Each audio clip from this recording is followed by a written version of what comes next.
আজকে করব হাঁসের ডিম পেঁপে আলু দিয়ে। তাই এখানে ডিম সব সিদ্ধ করে নিয়েছি।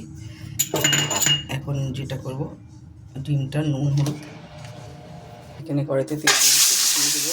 ডিমগুলি ভেজে নেবো চাকাতে আছে।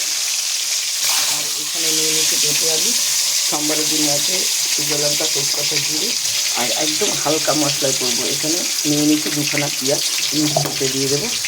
পেঁয়াজ, এই যে আদা আর রসুন আর টমেটো পেস্টটা দিয়ে দেবো। এখানে দেবো জিরে ধনে 1 চামচ, এটাও মিক্সি করে নেবো। দিয়ে দেবো শুকনো লঙ্কার গুঁড়ো, একটু ঝাল হবে তাই 2 চামচ।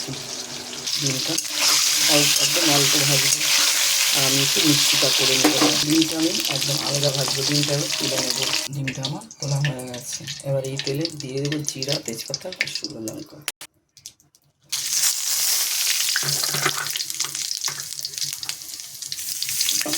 ভালো করে ভাজতে হবে।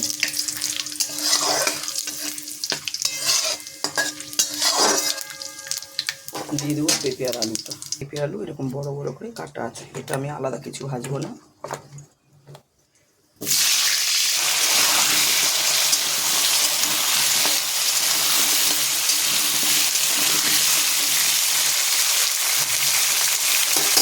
মশলাটা তো তোমরা দেখেছো একদম কম মশলা, কারণ দুটো ছোটো ছোটো পেঁয়াজ, একটু আদা আর 7-8 মতো রসুন, একটা টমেটো আর 1 চামচ জিরে আর ধনে মিলিয়ে আর শুকনো লঙ্কা গুঁড়ো একটু।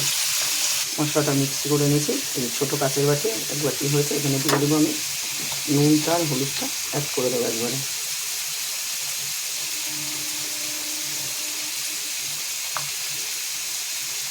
এখন লাল লাল ভাজা হয়ে গেছে, দিয়ে দেবো মশলাটা। এটা আমরা লাল কটকটা করে ভাজবো না, এটাকে এরকমই ভাজা ভাজবে আলুটা। এবার মশলাটা কষাবো। মশলাটাই কষানোটাই কষানোটা খুব সুন্দর করে কষাতে হবে। দারুণ লাগে বন্ধুরা, হাঁসের ডিম পেঁপে আলুদের খুব সুন্দর লাগে যদি ঠিক মতো করতে পারেন।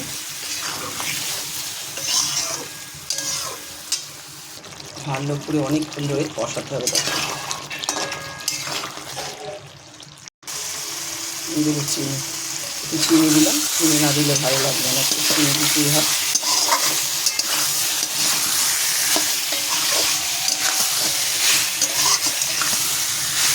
এবার আমি গ্যাসটা বাড়িয়ে কন্টিনিউ কষাবো। দিয়ে দেবো গরম মশলা।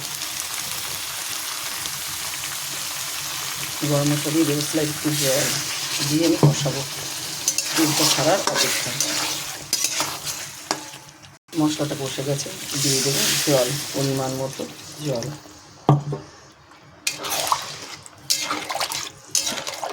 দিয়ে দেবো ডিমগুলি সব। গ্যাস ফুল বাড়িয়ে দিলাম, দিয়ে দিলাম ঢাকা। হয়ে গেছে, ডিমটা খুলবো। বল বল করে ফুটছে, দারুণ।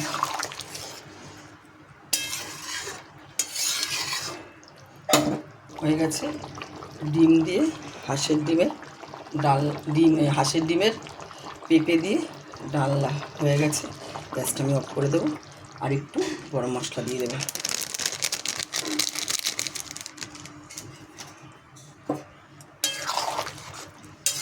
এবার আমি নামিয়ে নেব। ভিডিওটা কেমন লাগলো অবশ্যই জানিও। আর এইভাবে বাড়িতে বানিয়ে খাবে হাঁসের ডিমের ডালনা, দারুণ লাগে কিন্তু বন্ধুরা। হালকা মশলা, দেখো আমার কিন্তু এটা খুব গিটগিটা মশলা আমি দিই না। আমি সবসময় বলি যে আমি কোনো বেশি এই মশলার মধ্যে তো মশলা দেখিয়েছি, একদম হালকা পাতলা মশলা, দারুণ লাগে। এই এক ঝাল দিয়েই ভাত খাওয়া হয়ে যায়। চলো টাটা।